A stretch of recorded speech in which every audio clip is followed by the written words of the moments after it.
మనము పోయి ఎక్కడెక్కడనో పోయి ఏదో కొత్త రకాల వంటలు కొత్త రకాల డైట్ అని తీసుకొస్తున్నారు కొత్త కొత్తవి. ఎందుకంటే మన పెద్దోళ్ళు మనకి ఇచ్చిపోయారు, జొన్న రొట్టె తినండి, మీ బట్టలు మీరు ఉతుక్కోండి, 6 ప్యాక్ ఉంటుందో లేదో మీకు తెలుస్తుంది. మీ బట్టలు మీరు ఉతుక్కొని జొన్న రొట్టె తింటే మీరు ఏ జిమ్ములకి వెళ్ళి కండలు పెంచాల్సిన పని లేదు, ఆటోమేటిక్గా మీరు 6 ప్యాక్ తయారవుతారు. అవేమి చేయకుంటుండి జిమ్ములలో పోయి స్టెరాయిడ్స్ వారి ఆరోగ్యాన్ని పాడు చేసుకుంటారు. అందుకే ఈరోజు మా రైతులను ఇన్ని లక్షలాది మందిని వేదిక మీద నుంచి వ్యవసాయ యూనివర్సిటీ నుంచి లక్షలాది మంది రైతులను ఉద్దేశించి ప్రసంగించడమే కాదు, వాళ్ళకి వేలాది కోట్ల రూపాయలు బదిలీ చేయడం ఇదొక మర్చిపోని జ్ఞాపకం. మీ అందరికీ ఈ ప్రభుత్వం అండగా నిలబడుతుంది. రాబోయే రోజుల్లో భూమి అనేది మీకు ఇండ్ల పట్టా అనేది ఇందిరమ్మ ఇల్లు అనేది ఇందిరమ్మనే ఇచ్చింది. ఆనాడు దొరల దగ్గర భూస్వాముల దగ్గర వేలాది ఎకరాలు ఉంటే అగ్రికల్చర్ సీలింగ్ యాక్ట్ తీసుకొచ్చి ఆ భూములన్నీ తీసుకొని పేదోళ్లకు అసైన్మెంట్ పట్టాల పేరు మీద పంచిపెట్టారు. అటవీ ప్రాంతంలో ఉన్న ఆదివాసులకు లంబాడ సోదరులకు పోడు భూముల పట్టాలు ఇచ్చి వాళ్ళని భూ యజమానులను చేసింది. ఇల్లు లేనోళ్లకు ఇంటి పట్టా ఇచ్చింది, ఇల్లు కట్టుకోలేని వాళ్ళకు ఇందిరమ్మ ఇల్లు కట్టించింది. డబుల్ బెడ్రూమ్ ఇల్లు అన్నాడు. ఎవరికన్నా ఇక్కడ ఉన్న పేద రైతుకు డబుల్ బెడ్రూమ్ ఇల్లు వచ్చినాదే.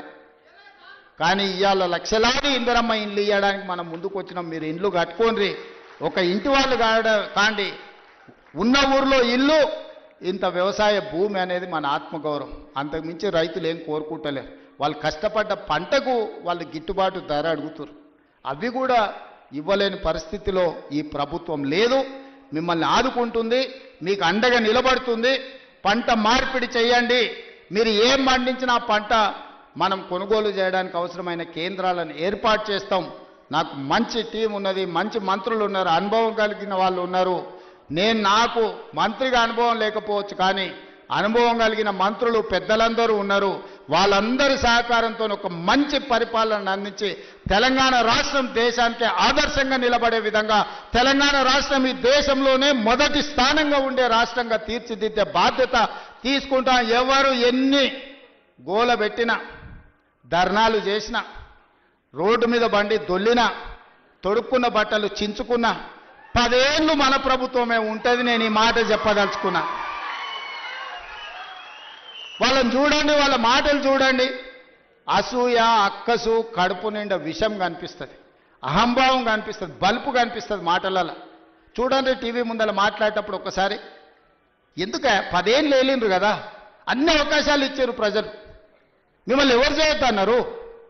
రైతు భరోసా ఇవ్వద్దన్నారా? లేకపోతే రైతుకు పండించిన పంటకు గిట్టుబాటు ధర ఇవ్వద్దన్నారా? రైతు రుణమాఫీ చేయొద్దన్నారా? మీ కాలంలో సర్పంచుల బిల్లులు చెల్లించొద్దన్నారా? కాంట్రాక్టుల బిల్లులు చెల్లించొద్దన్నారా? రోడ్లు వేయొద్దన్నారా? చెట్లు పెంచొద్దన్నారా? ఎవరన్నారే?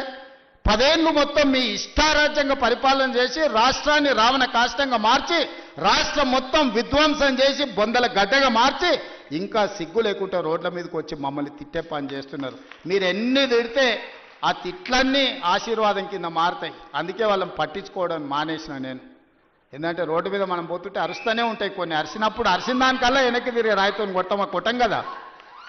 నేను పని చేస్తా, మీరు వాళ్ళ పని చూడండి అని తెలియజేస్తూ మీ అందరి దగ్గర సెలవు తీసుకుంటున్నాను.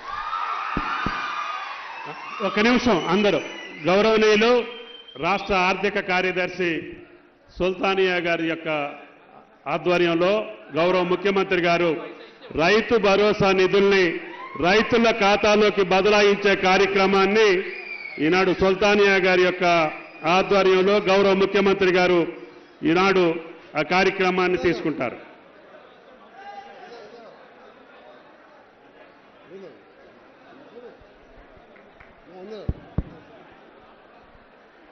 Director Gopi vote of thanks.